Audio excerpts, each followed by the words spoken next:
demande de montrer à Dieu qu'on le recherche.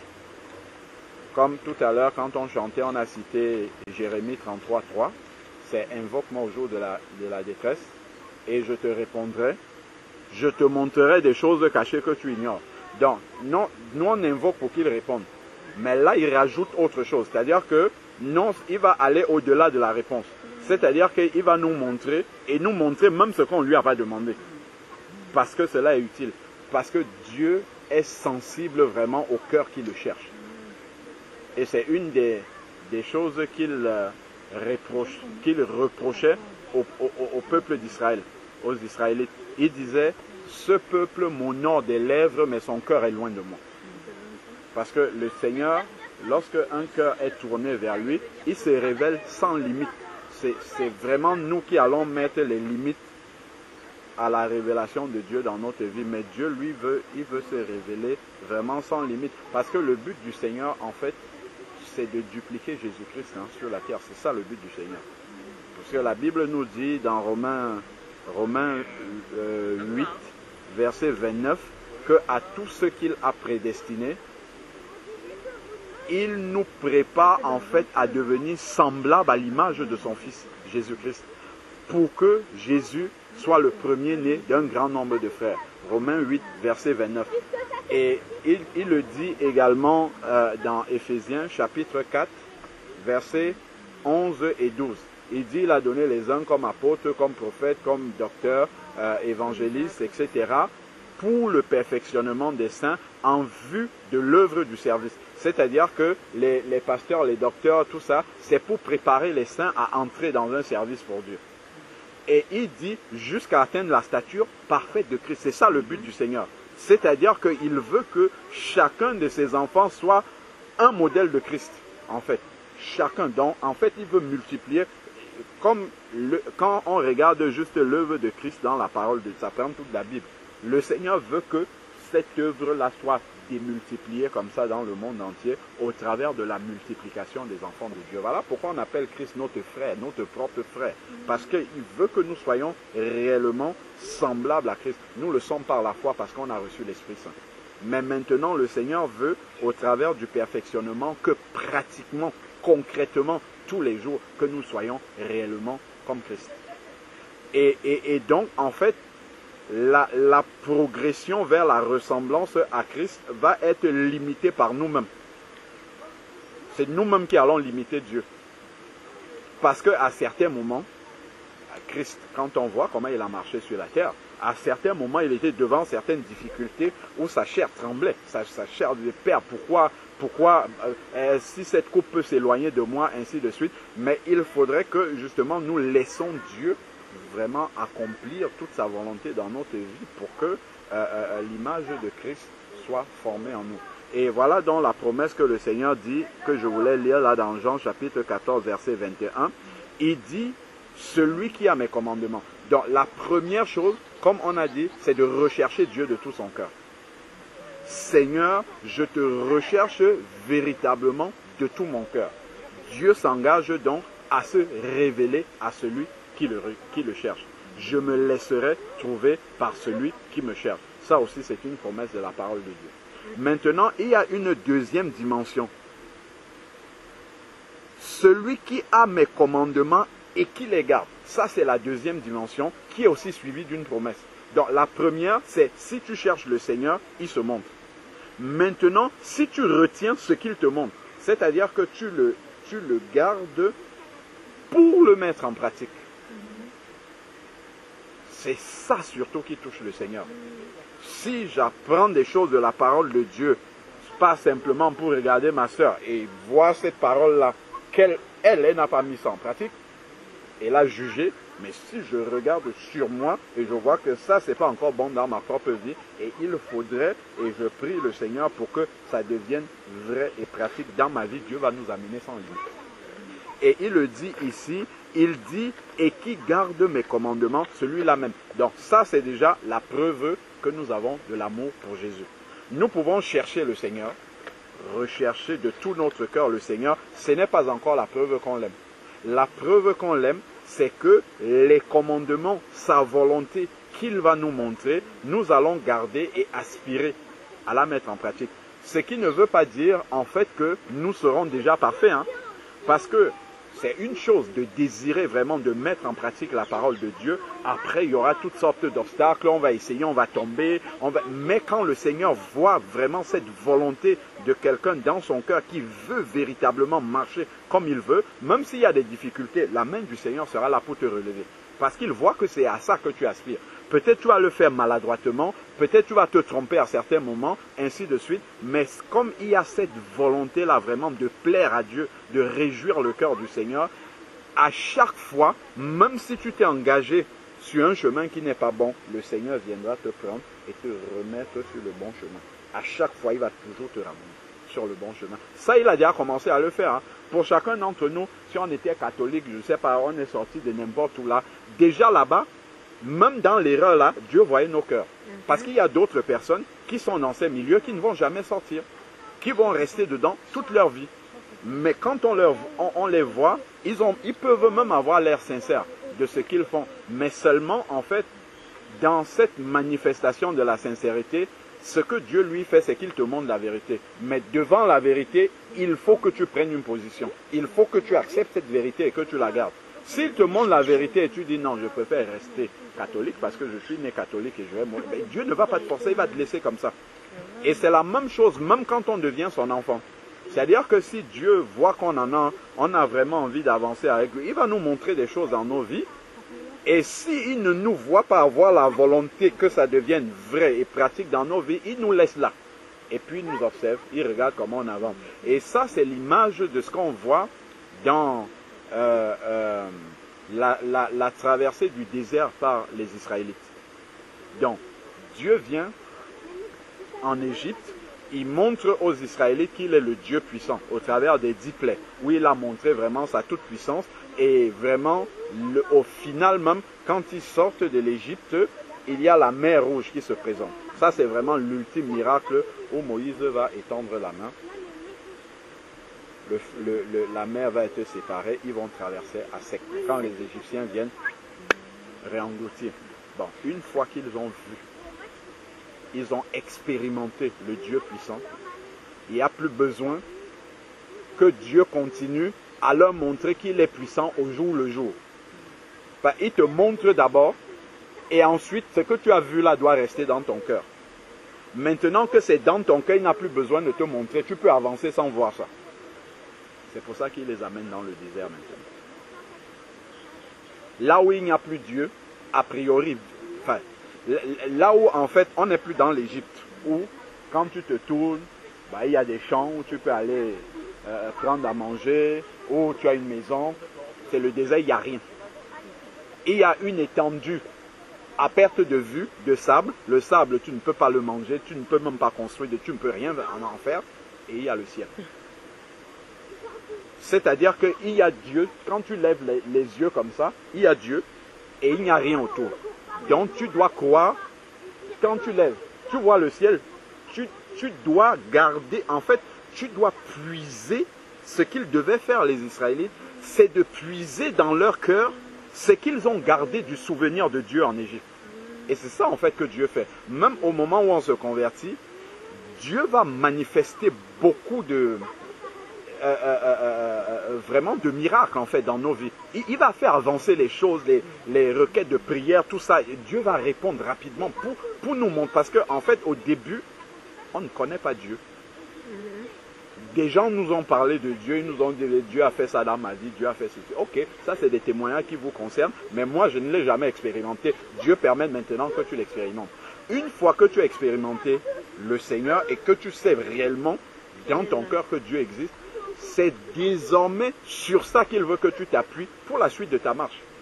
C'est pourquoi en fait, après la traversée de la mer Rouge, il met le désert devant les Israélites. Là maintenant, déjà, il faut croire par la foi que Dieu est toujours avec nous. Quand tu regardes le ciel, tu dis, ah, Dieu est là. Qu'est-ce qu'il a fait? Dieu a quand même eu compassion d'eux, parce que c'était un peu brutal d'être avec eux au quotidien en Égypte et puis de les lâcher comme ça. Il a envoyé, comme on peut voir, je crois dans c'est Exode 14, hein, la colonne de nuée dans la journée et la nuit la colonne de feu qui les accompagnait pour les diriger. C'est l'image du Saint-Esprit. Quand on lit dans 1 Corinthiens 10, il dit que nos pères ont été dans le désert, ils ont bu le même breuvage, ainsi de suite. Donc, il assimile la traversée de la mer au baptême d'eau, il assimile la colonne de feu à la direction et la colonne de nuée à la direction du Saint-Esprit. Et ensuite, maintenant, il dit que beaucoup sont tombés dans le désert parce qu'ils n'ont pas été agréables à Dieu. Et il dit que cela a été écrit pour notre instruction. Donc, nous également, en regardant cela, ça nous enseigne en fait la manière dont nous entrons dans la vie spirituelle, dans la relation avec Dieu et la manière dont Dieu veut que nous marchions. C'est comme les Israélites ont marché dans le désert. Désormais que nous avons vu la puissance de Dieu, il faut puiser maintenant dans la foi dans ce que Dieu nous a déjà révélé de lui pour continuer à avancer.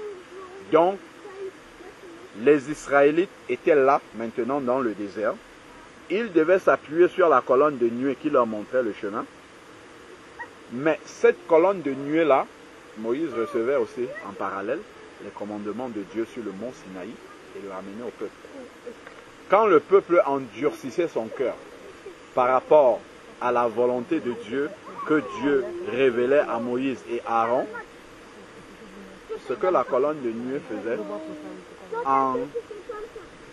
en extrapolant, c'est que la colonne de nuée tournait comme ça sur place. Tac, tac, tac, tac. Donc, le désert, on estime que le désert, il est toujours là aujourd'hui, hein, que les Israélites ont traversé. Ils devaient faire 40 jours pour le traverser. Ils sont restés là 40 ans et pas tout le monde n'est pas sorti de là. Seuls Josué et Caleb sont sortis de là. Pourquoi? Parce qu'ils ont eu la foi. Parce qu'ils ont cru. Ils ont gardé dans leur cœur ce Dieu qui s'était manifesté à eux en Égypte. C'est pourquoi, en fait, il faut aller au-delà du miracle que Dieu a accompli dans notre vie. Ceux qui sont sortis d'Égypte, à quoi donc ça leur a servi d'avoir vu toute la puissance de Dieu manifester, la mer ouverte, ainsi de suite? Puisque au final, ce qui compte, ce sont les deux qui sont entrés à Canaan. Josué et Caleb, 2.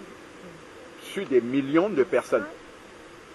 Et ça, c'est un enseignement pour nous aussi aujourd'hui, pour dire que beaucoup s'engagent, mais ce qui va compter, c'est ceux qui vont finir la course. Donc, il faut avoir cette vision-là dès le début.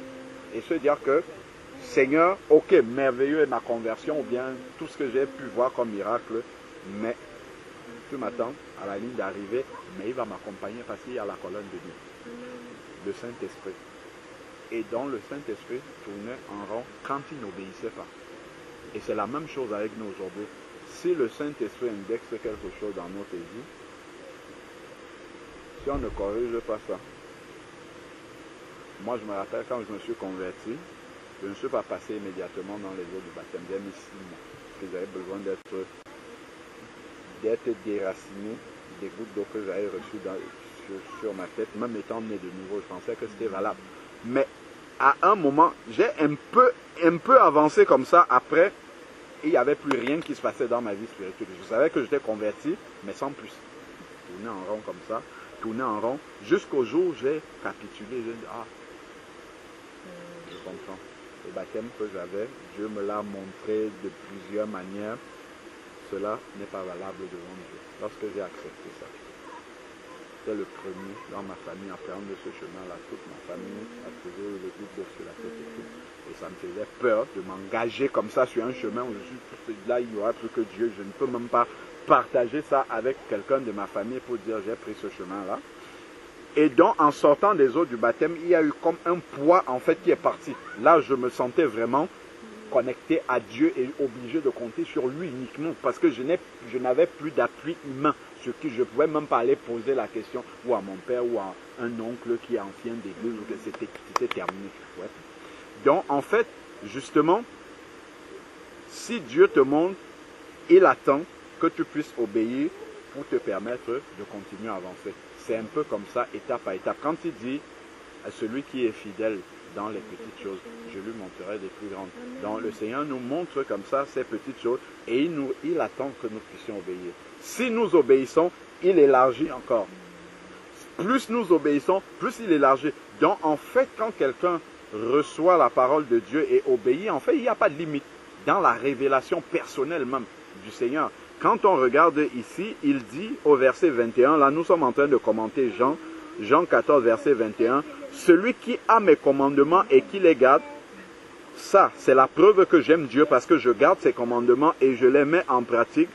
Celui qui m'aime sera aimé de mon Père. » Donc, celui qui garde les commandements du Seigneur sera aimé aussi du Père.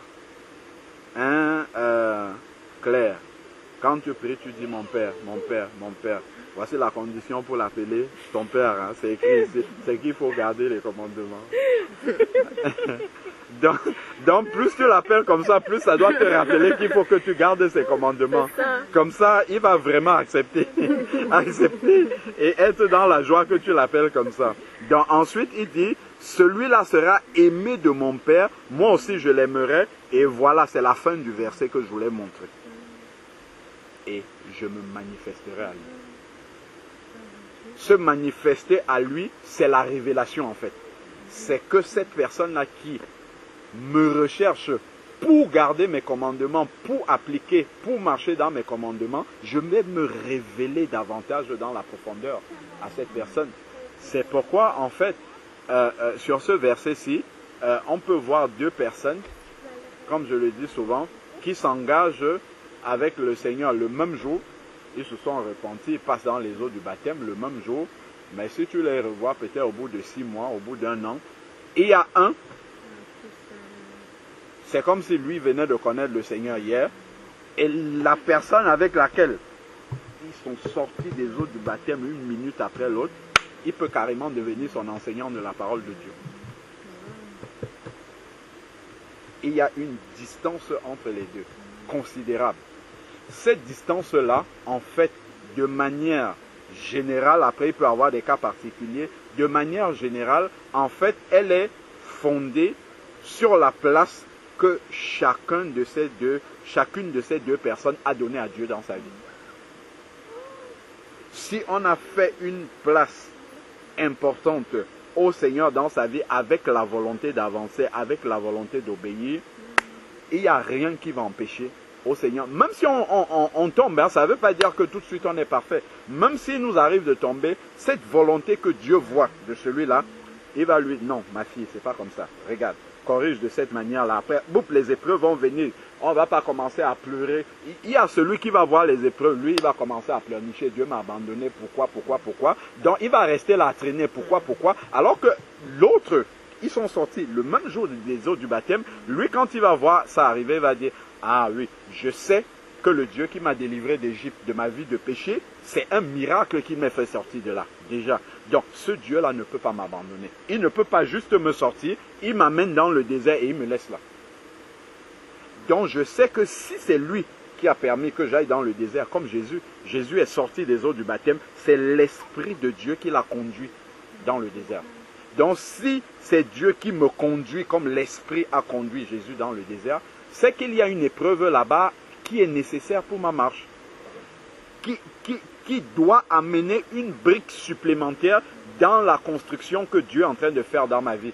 Donc, ce passage-là, il est nécessaire. Donc, si je l'accepte comme ça va faire peur à la chair, mais comme je sais que Dieu est avec moi, et que c'est pour un but, c'est pas pour me faire souffrir, c'est pas pour que j'ai mal, c'est pas pour me détruire, mais c'est pour me construire. Si j'ai compris ça, ben, j'aborde déjà l'épreuve, la difficulté, comment dire, dans une pensée positive en fait, sachant que cette épreuve-là, c'est pour mon bien.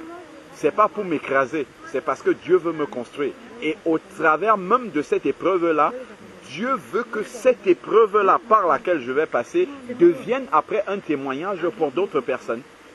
Que moi aussi je puisse partager ce témoignage-là avec d'autres personnes et que davantage ça affermisse la foi en Dieu dans le cœur des personnes qui vont entendre le témoignage. Donc quand j'ai cette compréhension-là de l'épreuve, quand j'ai cette compréhension-là de la difficulté, ça me permet de transcender l'épreuve en fait. De savoir que je ne suis pas seul. Le Seigneur est avec moi. Il marche avec moi. Même si je traverse la vallée de l'ombre de la mort, le Seigneur est avec moi. Parce qu'il est en train de m'amener quelque part. Il n'est pas surpris par ce qui arrive là devant moi, mais il est avec moi sur ce chemin-là. Et si la difficulté devient trop forte, comme on sait, le Seigneur va nous transporter parce qu'on ne peut plus supporter. Il dit dans 1 Corinthiens chapitre 10 verset 13, aucune tentation ne nous est survenue si elle n'a été humaine, c'est-à-dire supportable par nous. Et c'est encore lui qui donne le chemin pour s'en sortir. Dès l'instant que je sais que c'est Dieu qui a la clé de toutes mes épreuves, je ne m'inquiète plus pour l'épreuve. Je ne m'inquiète plus parce que je sais que de toute manière, s'il a la clé, ça veut dire qu'à tout moment, il vient, tac, la porte s'ouvre. Si je sais que c'est lui qui a la clé, je sais qu'à tout moment, il peut ouvrir. Ce qui nous fait souvent, comment dire, être instable, être inquiet, c'est qu'à un moment donné, on oublie que c'est Dieu qui a la clé. Même si on attend quelqu'un, un être humain pour une décision qui peut engager notre vie ou des choses comme ça, souvent on panique parce qu'on se dit que ça dépend de lui. Le diable peut l'utiliser. Si ça arrive, c'est que Dieu a laissé que la chose arrive. Sachant que, comme il le dit dans Apocalypse, il dit à une église là-bas il ouvre une porte et personne ne pourra la fermer. Et il dit ça à une église, il ne dit pas ça aux païens. Donc ça veut dire en fait que c'est Dieu qui a les clés. Et ça, de toute épreuve, pour sortir de toute épreuve, de toute situation, de tout ce que nous pouvons traverser, c'est Dieu qui a les clés et personne ne peut refermer derrière lui. Comme il le dit ici, si nous prenons dans le livre d'Apocalypse, Apocalypse chapitre, donc il écrit à Éphèse, je crois que c'est de ce côté, je crois que c'est Apocalypse 3 à l'église de Philadelphie.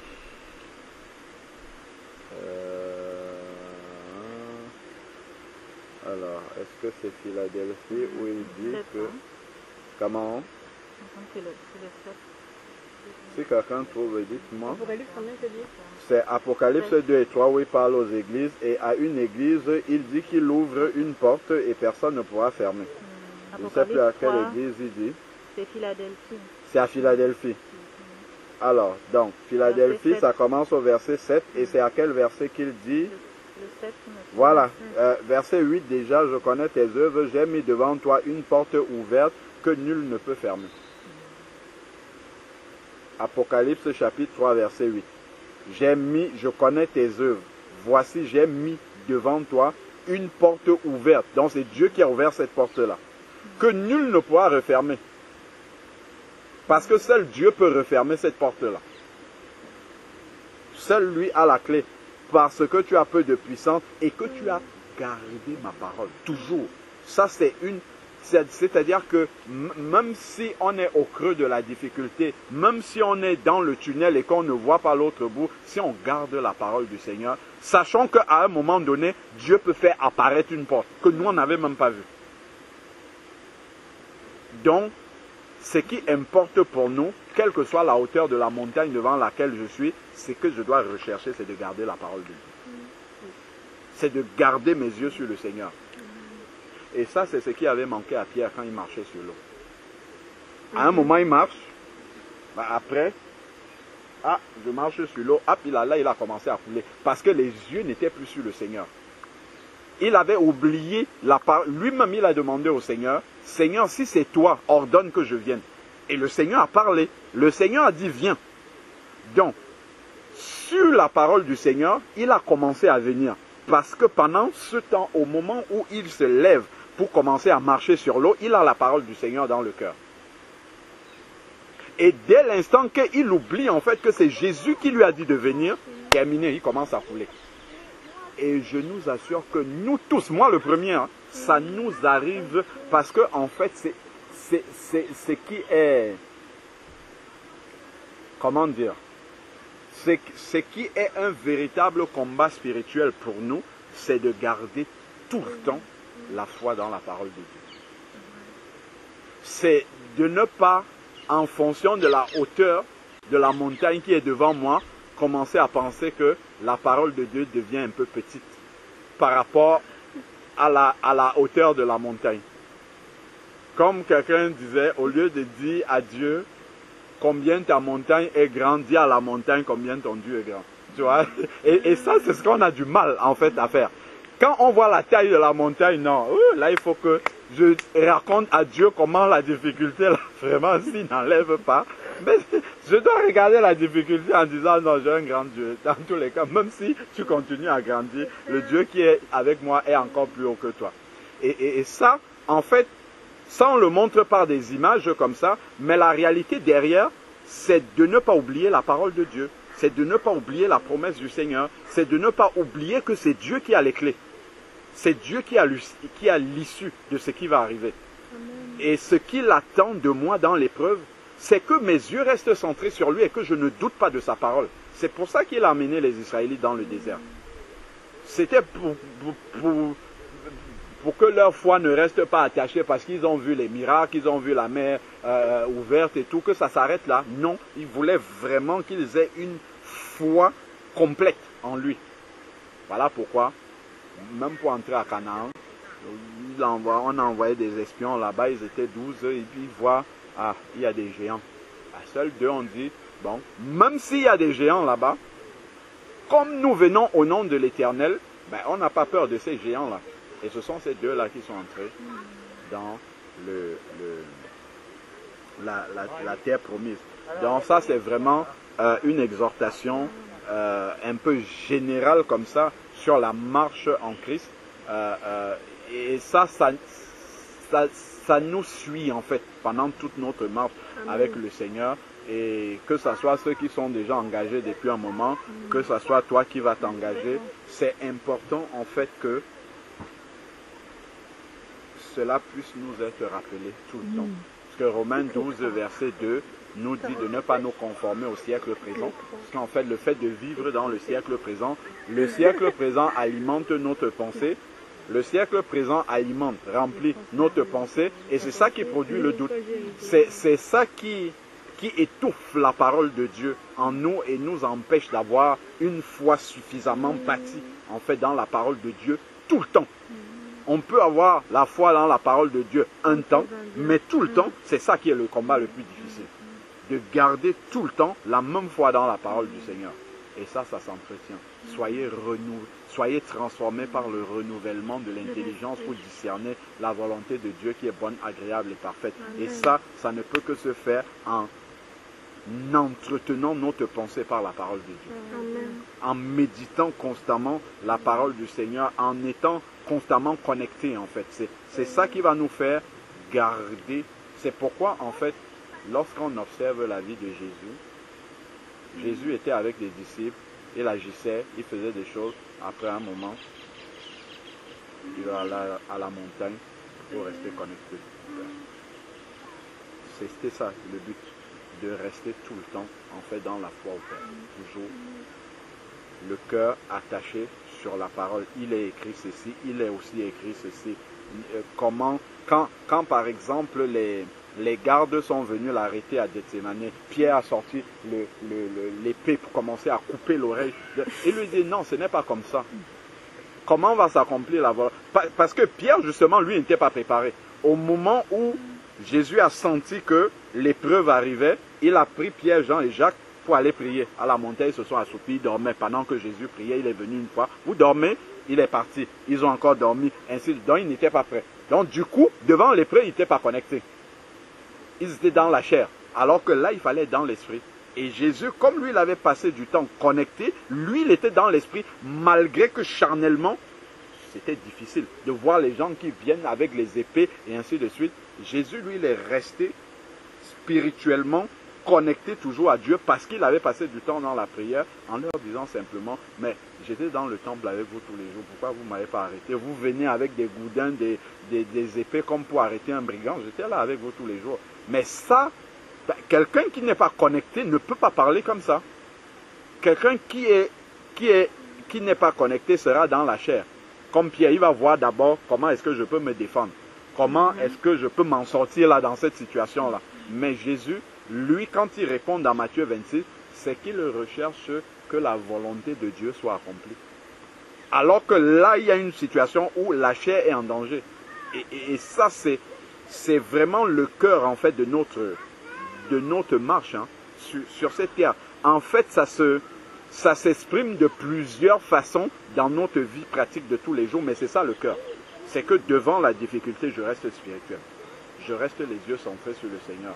Je reste connecté à Dieu, sachant que c'est lui qui maîtrise la situation. Je ne commence pas à promener mes regards inquiets, à chercher des solutions par moi, comme si j'étais abandonné. Non, je suis toujours avec le Seigneur qui me conduit, qui me montre le chemin. Donc, celui qui garde ses commandements, il le dit, il se manifestera à lui. Donc, pour moi, c'est vraiment une parole d'encouragement pour toi par rapport au début de ton itinéraire avec le Seigneur, tel que vraiment tu nous as révélé dans ton témoignage comment tu as cherché le Seigneur. C'est vraiment de grandir encore, de progresser encore dans cette soif-là du Seigneur et surtout de mettre en application ce qu'il te montrera. Et tu verras vraiment que ta vie spirituelle avec le Seigneur sera remplie.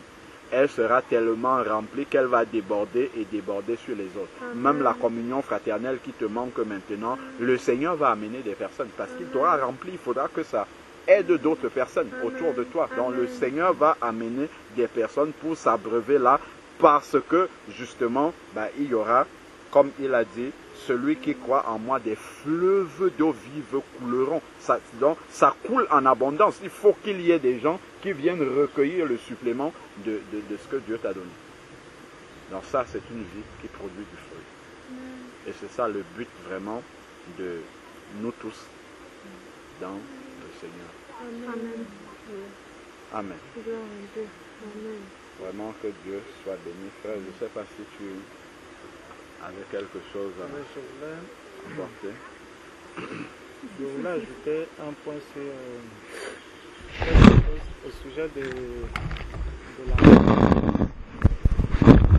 En fait, quand Jésus va dire dans Marc 16, chapitre 16, verset 16, celui qui croira et qui sera baptisé sera sauvé, mais celui qui ne croira pas sera condamné. Il y a quelque chose qui se passe, c'est que souvent, au début de la conversion, la croyance est forte. Je crois que je serai sauvé. Ça, c'est tout au début de la conversion. Et en ces moments, on a vraiment cette capacité de se dire, même si en ce moment, je vois, par exemple, le diable physiquement, je suis prêt à l'affronter parce que je crois en Jésus-Christ. Je crois à ce que Jésus-Christ a fait. Je crois que Christ est mort, qu'il a vaincu la mort à la croix, qu'il a accepté les clous dans ses mains. Et ça, toute personne, tout au début de sa conversion, a cette foi. Ça c'est vraiment celui qui... c'est ça les signes vraiment d'une vraie conversion. La personne est vraiment bouillante, la personne a le zèle du début. Et le problème, c'est que au fur et à mesure qu'on avance, que le temps passe, il y a une sorte d'érosion. Et c'est pour ça que cette érosion arrive tellement forte et avec les épreuves qui viennent s'ajouter, que le Seigneur Jésus dit, celui qui croira, donc tu crois depuis le début, mais il faut encore que cette croyance persiste jusqu'à la fin. C'est pour ça que dans Luc 18, quand le Seigneur parle de l'histoire du juge unique, il dit, mais quand le Fils de l'homme viendra, trouvera-t-il encore la foi? Parce que souvent, tout au début, il y a vraiment cette hargne de servir le Seigneur, cette fougue de rester toujours au pied du Seigneur, de chercher la face du Seigneur, de prier. Tout au début, c'est des choses, c'est ce que nous vivons tous. On a envie de lire toute la Bible, on a envie vraiment de faire 10 prières en une journée, comme les musulmans font souvent 3, nous on a envie de faire 10.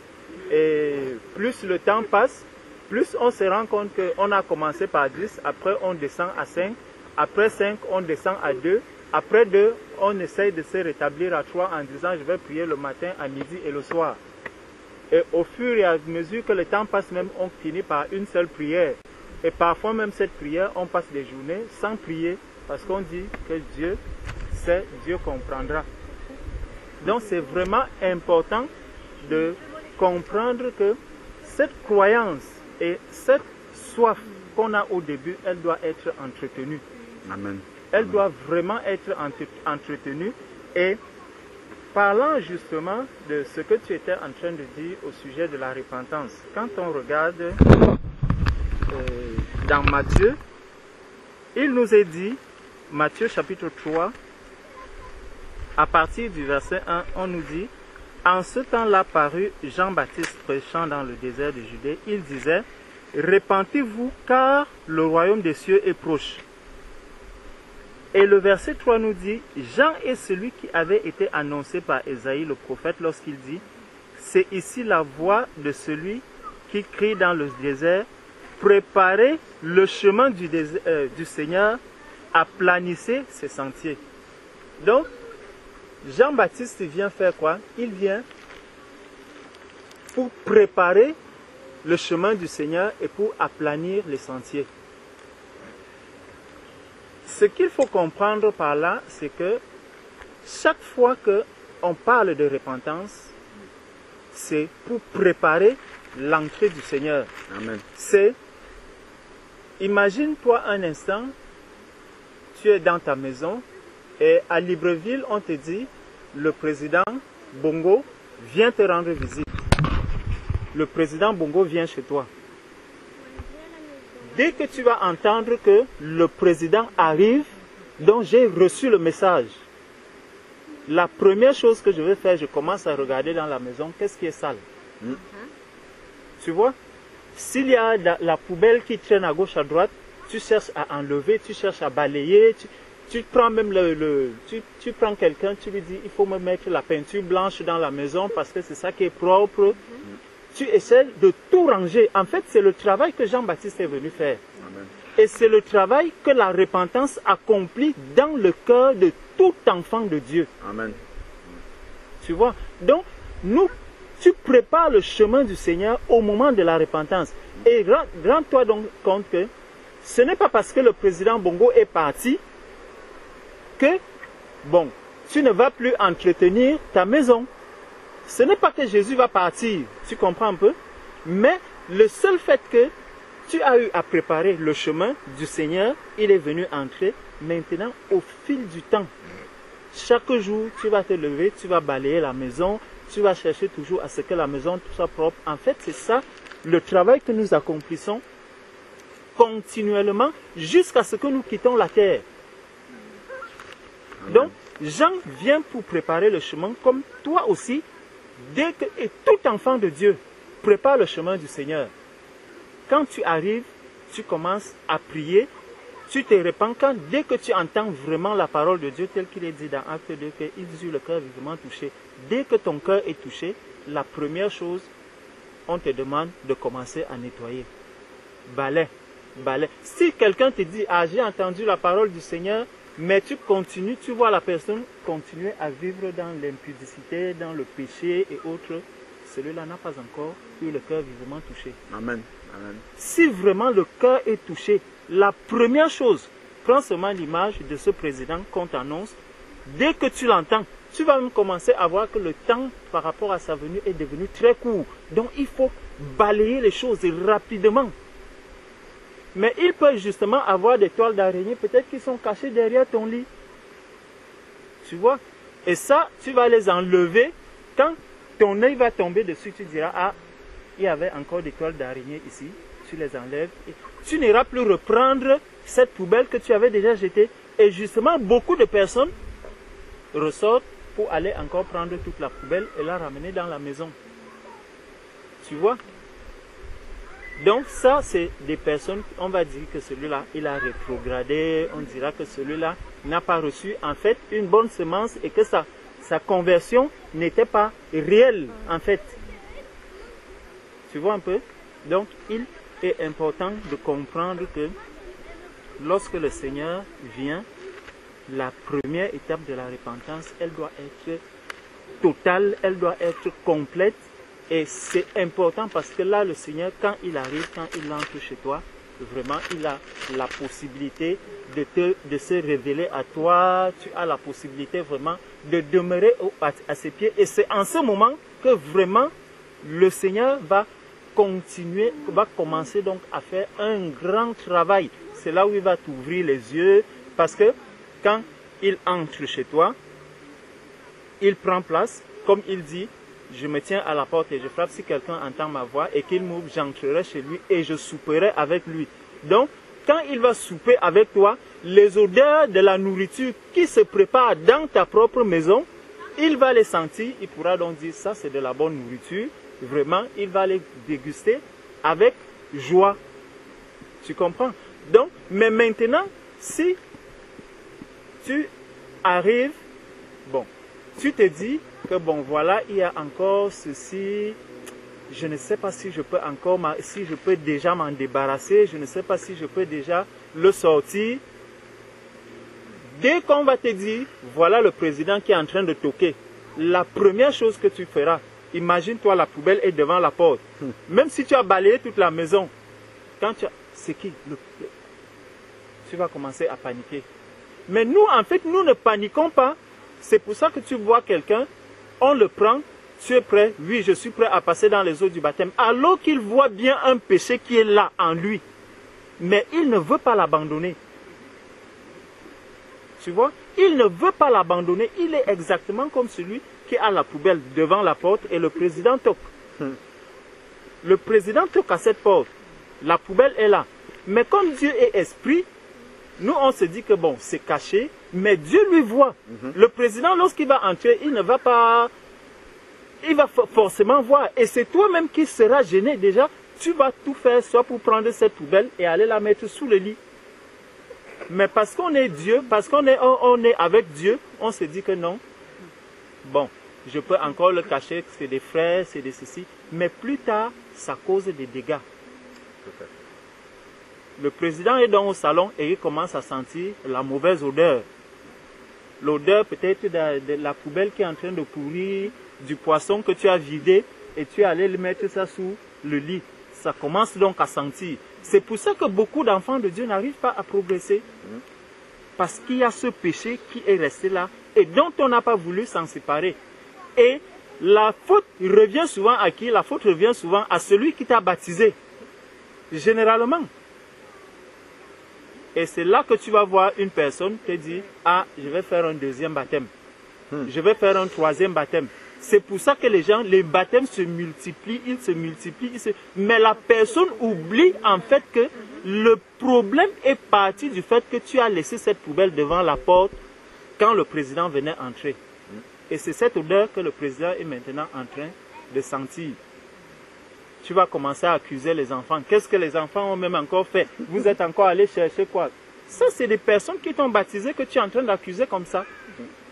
Comme s'ils étaient dans ton cœur, comme si c'est... Et pourtant, on t'a parlé de la repentance.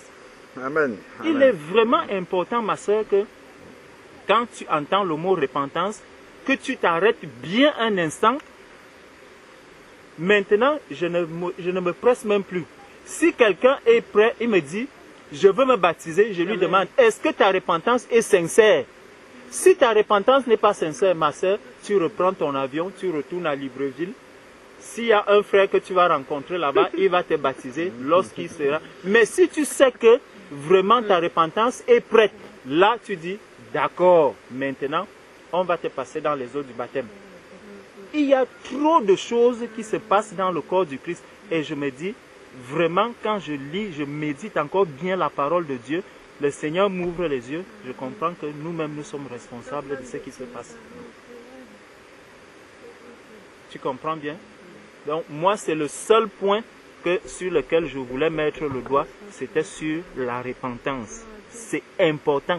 Mais si tu te repens bien, ma soeur, tu auras la crainte du Seigneur. Amen. Je t'assure. Amen. Tu auras la crainte que quand on te parle du Seigneur, quand tu vois quelqu'un d'autre faire, agir d'une certaine manière, ça te touche, tu te dis, ouais, regarde, tout le travail que j'ai passé devant mon Dieu. Je crains ce Dieu-là aujourd'hui. Et cette personne dit vraiment qu'elle croit en ce même Dieu. Je vois toute la saleté qu'il y avait dans ma maison. Comment je suis allé prendre des gens pour mettre la peinture. Et celui-ci me dit qu'il va accueillir le président. Si on doit regarder dans les deux maisons et qu'il faut choisir, il n'aura pas de choix à faire. On va dire non, la maison là, elle a des murs blancs. Le président, attends, il ne peut pas aller là-bas quand même. Si je suis du protocole, je dis, mais là, le type là, il voudrait qu'on me relève de mes fonctions ou quoi. Regarde sa maison, dans quel état le président peut venir entrer. On va choisir celle qui est bonne. Et c'est comme ça que beaucoup de personnes vont se croire en train d'attendre le Seigneur, en train de préparer, de se préparer pour l'enlèvement, alors qu'en réalité, il y a beaucoup de choses qui sont encore dans le cœur. Et tout ça part depuis la fondation.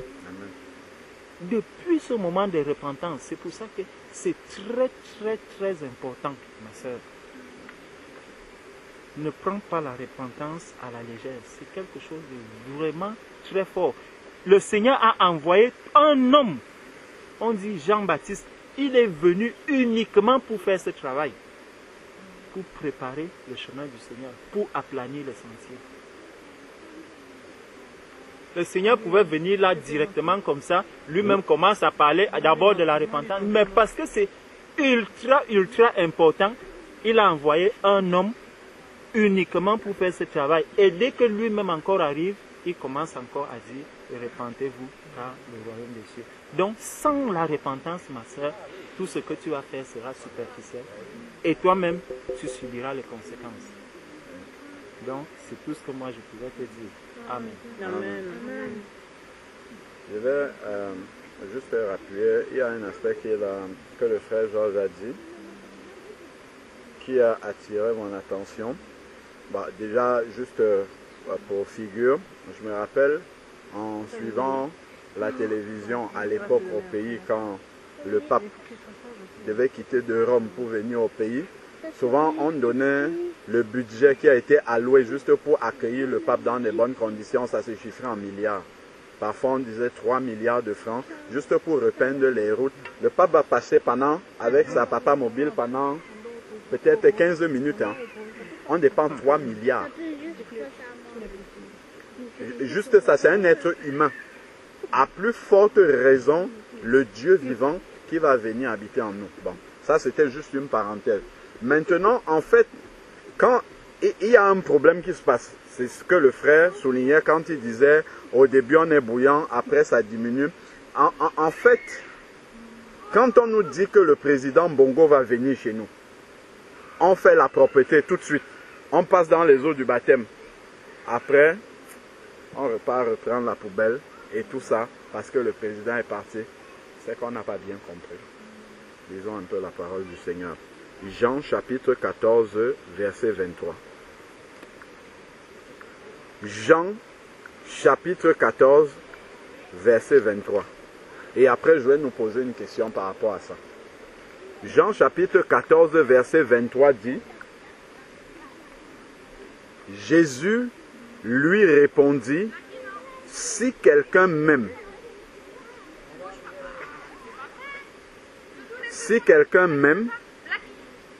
il gardera ma parole. C'est certain, si on aime le Seigneur, on garde sa parole. Ensuite, maintenant, regardez ce qui est écrit. Il dit, nous viendrons vers lui et nous ferons notre demeure chez lui. Ce n'est pas que le président Bongo vient te rendre visite, c'est qu'il vient habiter avec toi. Il vient demeurer avec toi. Demeurer, c'est encore plus fort qu'habiter. Hein. Demeurer, ça veut dire qu'il vient rester permanemment avec toi. Si tu vas aux toilettes, Bongo vient aux toilettes avec toi. Si tu vas prendre ta douche, Bongo vient prendre sa douche avec toi. Si tu vas à la cuisine, pendant que tu fais ta cuisine, si tu es sale, tu jettes des effets, n'importe quoi, il est avec toi toujours. Si tu rends tes casseroles n'importe comment, tu rends tes sous-vêtements, Bongo est là avec toi. Imagine un peu ça.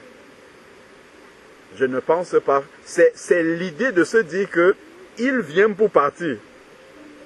Qui fait que, bon, une fois que le baptême est passé, bon, on retourne à une vie ben voilà, on ramène la poubelle devant l'entrée. En fait, mais si tu sais qu'il est là permanemment avec toi et qu'il est toujours président de la République, ce n'est pas que parce qu'il va venir habiter avec toi, il perd son titre de président. Non, il vient habiter dans nos cœurs et il est Dieu toujours. C'est le Saint-Esprit qui est là avec nous partout où nous sommes. Si on a cette réalité-là présente dans notre esprit, ça va révolutionner beaucoup de choses. Jamais la poubelle ne va ressortir. Déjà, on va s'assurer que la poubelle n'est pas sous le lit. Parce que si la poubelle, si on l'a mise sous le lit, si on nous annonce que Bongo ne vient pas pour partir, pour rester avec nous tout le temps, s'il reste, comme demeurer, c'est rester permanemment avec nous, ça veut dire que, ben, si j'ai juste caché la poubelle, au moment où je vais aller sortir la poubelle, ben, il sera là. Il va voir comment cette poubelle-là sort. Mais pourquoi cette poubelle-là? Qu'est-ce qu'elle faisait là-bas sous le lit? Et il va voir comment je vais aller m'en débarrasser. Donc si je sais qu'il va rester avec moi, qu'est-ce que je vais faire?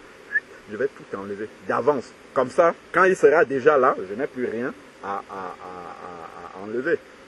Donc il faut vraiment que nous puissions garder présent à l'esprit que le Saint-Esprit vient pour demeurer. Il ne vient pas temporairement pour nous visiter. Comme souvent le Seigneur visite nous aujourd'hui. Non, le Seigneur ne vient pas pour nous, il vient pour rester. Il vient pour demeurer avec nous. Amen. Amen. Gloire au Seigneur. Tu veux encore te baptiser?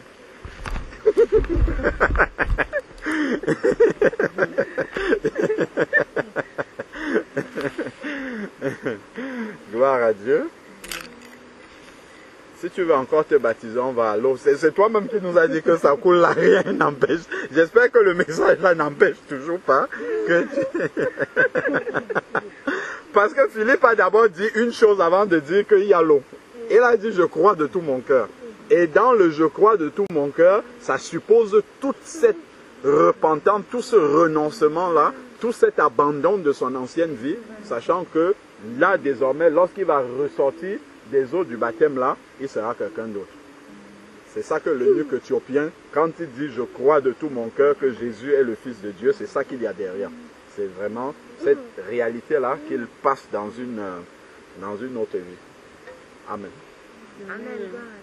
On disait en fait, on va plutôt baptême de la soeur, ensuite on va évoluer.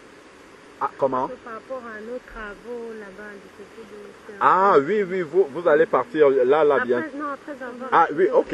Mais Oui. Ah oui, c'est le frère, je suis un peu déçu. Là, on a su d'abord au baptême de la soeur. Si elle veut encore se baptiser, elle n'a pas encore répondu. Gloire à Dieu. Gloire à Dieu, gloire à Dieu. C'est bien, c'est le Saint-Esprit qui te met à l'épreuve, hein, ma soeur. C'est bon. Gloire à Dieu. Si tu es décidé, c'est bien. Même sur la route, là, pardon, rappelle-moi ça. Gloire au Seigneur. Tu as amené un vêtement de rechange? Bon, non, en fait, là, quand on est sorti, je ne joue même pas encore ouvrir ma valise. D'accord. Bon, les sœurs, vous allez aider la sœur. Vous étiez changés, oui, les deux, vous étiez changés quelque part ici, je sais pas. Tu vas te tremper avec ça, comment tu vas procéder? Bon,